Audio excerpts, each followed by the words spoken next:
ஒரு 7 வயது வரை உள்ள குழந்தைகளுக்கு செல்போனுடைய பயன்பாட்டை எப்படி குறைக்கலாம், செல்போன் பயன்பாட்டுக்கு மாற்றான வேற என்னென்ன செயல்களை நீங்கள் கற்றுக் கொடுக்கலாம் அப்படிங்கிறத இந்த வீடியோவில் பார்த்துடலாங்க.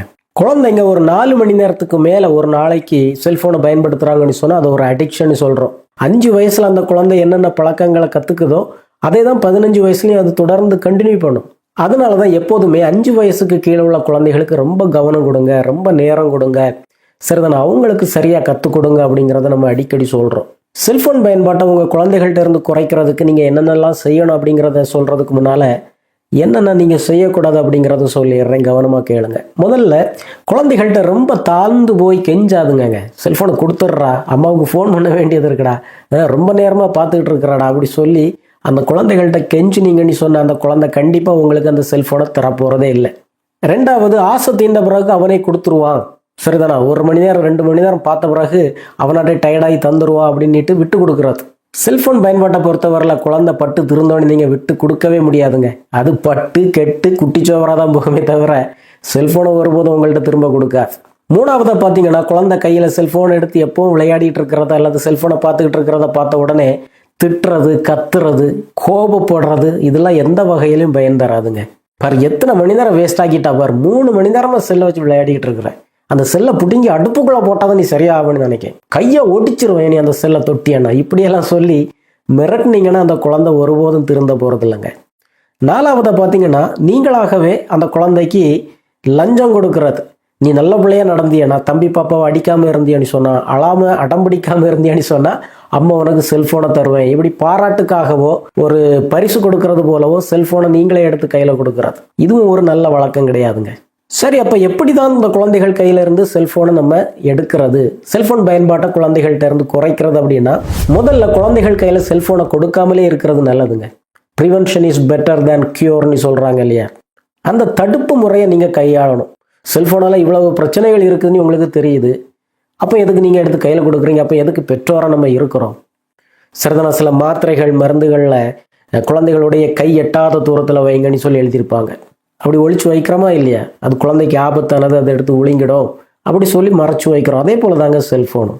இந்த வயசுலேயே குழந்தை கையில் செல்ஃபோனை நீங்கள் கொடுக்காம இருக்க முடியறதில்ல. குழந்தையுடைய அழுகைக்கும் அரட்டலுக்கும் மிரட்டலுக்கும் கீழ்ப்படிஞ்சிருங்க அப்படி சொன்னால் டீனேஜ் பருவத்தில் எப்படிங்க குழந்தையை கட்டுப்படுத்துவீங்க, ரொம்ப கஷ்டமாகி போகும். அதனால் கிடையாதுன்னா கிடையாது, இது உனக்கு தர முடியாதுன்னு சொல்லிடுங்க.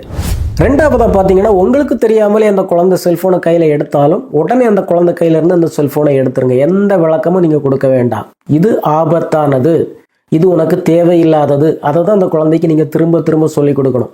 இப்போ ஒருவேளை குழந்தை கத்தியை கையில் எடுத்துட்டுச்சுன்னு சொன்னால் நீங்கள் எந்த விளக்கமும் கொடுத்துக்கிட்டு இருக்கிறது இல்லை, கத்தியை உடனே அந்த குழந்தை கையிலேருந்து எடுத்துடுறீங்க. அதே போல் தாங்க செல்ஃபோன் குழந்தைக்கு தேவையில்லாததுன்னு நீங்கள் உணர்ந்தீங்கன்னு சொன்னால் எப்போ குழந்தை அந்த செல்ஃபோனை எடுத்தாலும் உடனே கையிலேருந்து எடுத்துடுறீங்க. கண்டிப்பாக குழந்தை அழும், அடம் பிடிக்கும், அதுக்கெல்லாம் நீங்கள் கீழ்ப்படியன்னு அவசியம் இல்லைங்க. அதனால தான் மூணாவது, குழந்தை எப்போ அழுது அடம் பிடிச்சி சமாதானமாக இருக்குதோ அந்த குழந்தைக்கு அதை ரேஷ்னலாக விளக்கி சொல்லிக் கொடுங்க. என்னென்ன ஆபத்துக்கள் செல்ஃபோனை பயன்படுத்துறதுனால வருது. ஏற்கனவே சில வீடியோக்கள்லாம் இருக்குது, குழந்தைகளுடைய மூளை நரம்புகள் எல்லாம் பாதித்து அந்த செல்ஃபோன் எப்படி குழந்தைகளுடைய வாழ்வை சிதைச்சிருக்குது அப்படி சொல்லி அந்த மாதிரி வீடியோக்களால் அந்த குழந்தைகளுக்கு காமிச்சு, குழந்தை நான் உன்னை ரொம்ப அன்பு செய்கிறேன், இந்த மாதிரிலாம் உனக்கு ஆயிடக்கூடாது, அதனால தான் நான் இதை தரமாட்டேன்னு சொல்கிறேன், கவனமாக இருக்கணும், நான் உனக்கு எப்போ கொடுக்கணும், எவ்வளவு நேரம் கொடுக்கணும் அப்படிங்கிறத நான் பார்த்து செய்வேன், நீ வருத்தப்படாத அப்படி சொல்லி அந்த குழந்தைக்கு புரிகிறது மாதிரி விளக்கி சொல்லி கொடுங்கங்க. அடுத்ததை பார்த்தீங்கன்னா, வீட்டில் இருக்கிற பெரியவங்க, உங்களுடைய மாமனார் மாமியாராக இருக்கலாம், உறவினர்களாக இருக்கலாம், வீட்டுக்கு வர்றவங்களாக இருக்கலாம், பக்கத்து வீட்டில் உள்ளவங்களாக இருக்கலாம், அவங்கள்ட்டெல்லாம் பக்குவமாக சொல்லிவிடுங்க, குழந்தைக்கு செல்ஃபோனை கொடுக்காதுங்க, குழந்தைக்கு செல்ஃபோன் கொடுக்கறதுனால என்னென்ன பாதிப்புகள் இருக்குது, நான் ஒரு வீடியோவில் பார்த்தேன், பத்திரிகையில் படித்தேன் அப்படின்னு பக்குவமாக அவங்கள்ட்ட சொல்லி புரிய வச்சுருங்க. ஒருவேளை நீங்கள் சொன்ன பிறகும் அவங்க செல்ஃபோனை உங்கள் குழந்தைகிட்ட கொடுக்குறாங்க அப்படி சொன்னால் கொஞ்சம் ஸ்ட்ரிக்டாகவே சொல்லிவிடுங்க, இல்லை குழந்தைக்கு செல்ஃபோன் கொடுக்குறத நான் விரும்புகிறதில்ல, அவங்களுக்கு கொடுக்காதுங்க அப்படி சொல்லி அதை ஸ்ட்ரிக்டாகவே சொல்லிவிடுங்க. ஏன்னா உங்கள் குழந்தை உங்களுடைய ப்ரையாரிட்டிங்க, உங்களுக்கு உங்கள் குழந்தை முக்கியம், சரிதானே. உங்கள் குழந்தைய எப்படி வளர்க்கணும், உங்கள் குழந்தை எப்படி நல்லபடியாக முன்னேற்றணும் அப்படிங்கிறது உங்கள் கையில் தான் இருக்குது. அடுத்ததாக பார்த்தீங்கன்னா, குழந்தைகளுக்கு ஸ்பெஷல் அக்கேஷனுக்காக சில பொம்மைகளையோ விளையாட்டு பொருட்களையோ நீங்கள் தனியாக ஒதுக்கி மறைச்சி வைக்கிறதுங்க. குறிப்பாக வெளியே போகும்போது, ஒருவேளை காரில் நீங்கள் போகும்போது, நீங்கள் ஒருவேளை கார் ஓட்டிக்கிட்டு இருப்பீங்க அல்லது காரில் இருப்பீங்க, குழந்தை அடம் பிடிச்சதுன்னு சொன்னால் அங்கே பாடுறதுக்கோ விளையாடுறதுக்கோ மாற்று வழிகளுக்கு வாய்ப்பு இருக்காது.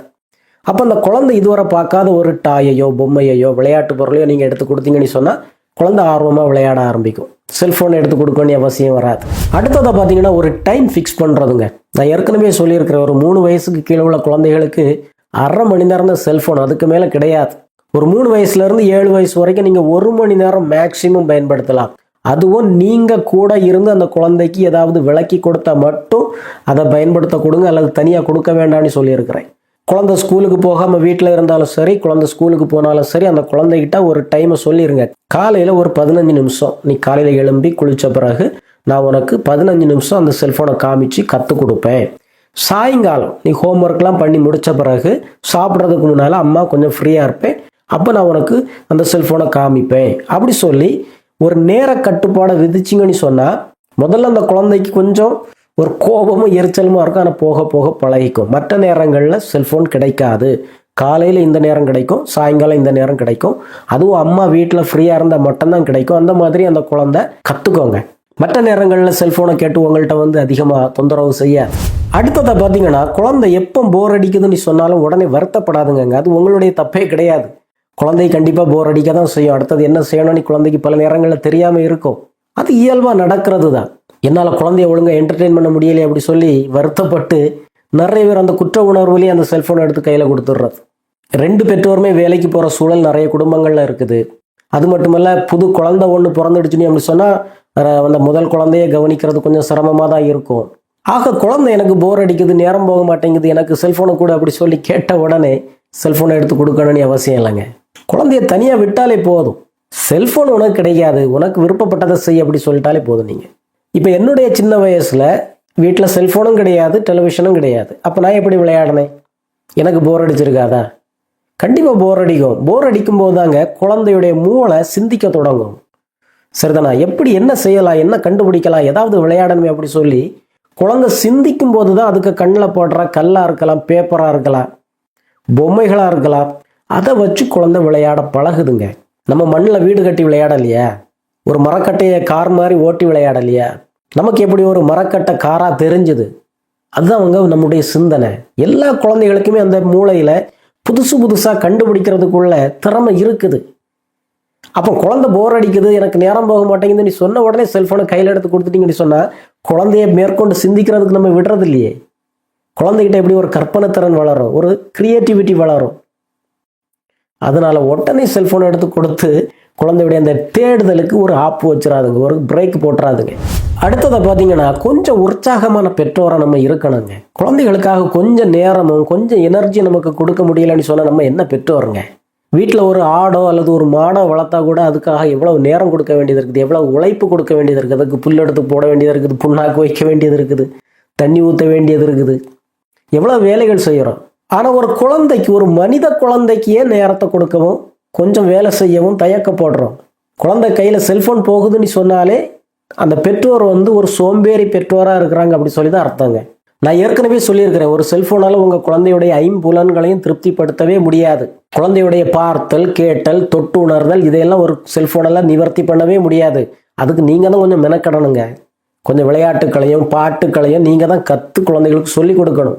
அதுவும் 5 வயசுக்குள்ளேயே மூளையினுடைய 90% பகுதிகள் வளர்ச்சி அடைஞ்சிடுது. ஆக இந்த 5 வயசுக்கு கீழே உள்ள பருவம் எவ்வளவு முக்கியமானது அப்படிங்கிறத நம்ம புரிஞ்சு நம்ம கொஞ்சம் முயற்சி எடுக்கணுங்க. சில நேரங்கள் இந்த டீச்சர் ட்ரைனிங் படிக்கிற பிள்ளைகளை பார்த்தா தெரியும், எவ்வளவு சாட்டு, கற்பித்தலுக்கான துணை கருவிகள் இதையெல்லாம் ப்ரிப்பேர் பண்ணி எடுத்துகிட்டு போவாங்க. ஆக ஓரம் பிள்ளைக்காக இவ்வளவு மெனக்கடுற நீங்கள் உங்கள் குழந்தைக்காக என்ன எவ்வளவு மெனக்கடணுங்க? எவ்வளவு படங்கள் வரைகிறதுக்கும், பொருட்களை கண்டுபிடிக்கிறதுக்கும், பொம்மைகளை உருவாக்குறதுக்கும், விளையாடுறதுக்கும், பாடுறதுக்கும் கற்றுருக்கணும், அதை சொல்லி கொடுக்கணும். அதை நீங்கள் செய்யலைன்னு சொன்னால் கண்டிப்பாக செல்ஃபோன் உங்கள் குழந்தையுடைய வாழ்க்கையை திருடிட்டு தான் போகும். ஆக நீங்கள் முதல்ல உங்களை திறன்படுத்தணுங்க, எக்யூப் பண்ணணும். குழந்தை முதல்ல விளையாடுறதுக்கு தான் கேட்கும். அம்மாவா விளையாடலாம், அம்மாவா பாட்டு பாடலாம், அம்மாவா டான்ஸ் ஆடலாம் அப்படி தான் சொல்லி கேட்கும். எனக்கு ஒன்றும் நேரம் இல்லை, போ உனக்கு ஏதாவது செய்யணும் தான் அந்த செல்ஃபோனை எடுத்து பாரு அப்படி சொல்லி கொடுத்துருவோம். நமக்கு நேரம் இல்லைன்னு சொல்லி குழந்தையுடைய நேரத்தையும் வாழ்க்கையும் செல்ஃபோனை கொடுத்து சீரழிக்க கூடாதுங்க. அடுத்ததாக பார்த்தீங்கன்னா, குழந்தை எப்போ அதிகமாக செல்ஃபோன் கேட்டு அடம் பிடிக்குது அந்த நேரத்தை கண்டுபிடிச்சி அந்த நேரத்தில் குழந்தையுடைய கவனத்தை திசை திருப்புறதுக்கு நிறைய ஐடியாக்களை நீங்கள் கண்டுபிடிச்சி வைக்கணுங்க. குறிப்பாக சில குழந்தைகள் தூங்குறதுக்கு முன்னால் செல்ஃபோன் கேட்கும். அப்போ நீங்கள் என்ன செய்யணும்? குழந்தைய தூங்க வைக்கிறதுக்கு முன்னால் செல்ஃபோனை முதல்ல மறைச்சி வைக்கணும்.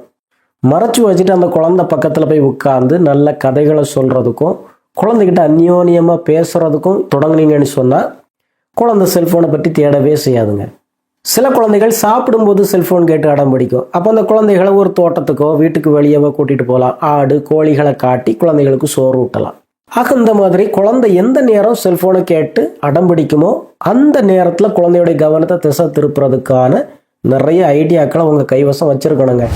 அடுத்ததை பார்த்தீங்கன்னா, குழந்தை உங்கள்கிட்ட வந்து எனக்கு போர் அடிக்குதுமா, நேரம் போக மாட்டேங்குது, எனக்கு செல்ஃபோனை கூட அப்படி சொல்லி கேட்டுதுன்னா நீங்கள் அதுக்கிட்ட சொல்லுங்கள், செல்ஃபோன் கிடைக்காது. செல்ஃபோன் இல்லாமல் நம்ம வேற என்ன செய்யலாம், நீ என்ன நினைக்கிற, என்ன செய்தால் நமக்கு ஜாலியாக இருக்கும் அப்படி சொல்லி கேட்டு பாருங்கள். அந்த குழந்தையே சொல்லும், நம்ம இப்போ வீடு கட்டி விளையாடலாமா, சமைச்சு விளையாடலாமா, அல்லது டிராயிங் பண்ணலாமா அப்படி சொல்லி அந்த குழந்தைய நிறைய ஐடியாக்களோட வராங்க. அதில் ஒரு செயலை தேர்ந்தெடுத்து அதை நீங்கள் குழந்தை கூட செய்ய ஆரம்பித்தாலே குழந்தை செல்ஃபோனை மறந்துடுறாங்க. திரும்ப அந்த செல்ஃபோனை பற்றி கேட்கவே செய்யாது. குழந்தைகிட்ட நீங்கள் அல்டர்னேட்டிவ்ஸ் கேட்டோம், குழந்தைக்கு சரியாக சொல்ல தெரியலை, அல்லது குழந்தை செல்ஃபோனை தான் கேட்குது அப்படி சொன்னால் நீங்களே சில அல்டர்னேட்டிவ்ஸை இன்ட்ரோடியூஸ் பண்ணலாம். குழந்தைக்கு நம்ம இப்போ சேர்ந்து விளையாடலாமா, நம்ம பாடலாமா, மியூசிக் போடலாமா, அல்லது வெளியே தோட்டத்தை போய் பார்த்துட்டு வரலாமா, இப்படி நிறைய அல்டர்னேட்டிவ்ஸை நீங்களே கொடுக்கலாம். அப்போ குழந்தை அதுக்கு பிடிச்சமான ஒரு அல்டர்னேட்டிவை அது செலக்ட் பண்ணிக்கும். அடுத்ததாக பார்த்தீங்கன்னா, பெற்றோராக உங்கள் குழந்தையோட ஒரு அந்யோன்யத்தை, ஒரு நல்ல பாண்டை க்ரியேட் பண்ணுங்க. நீங்கள் குழந்தைகிட்ட இருந்து அந்நியப்பட செல்ஃபோன் அந்த குழந்தையுடைய வாழ்க்கையில் ஒரு முக்கியமான இடத்தை எடுத்துருது. குழந்தை உங்களை அன்பு செய்கிறதுக்கு பதிலாக செல்ஃபோன் அன்பு செய்ய ஆரம்பிச்சிடுது.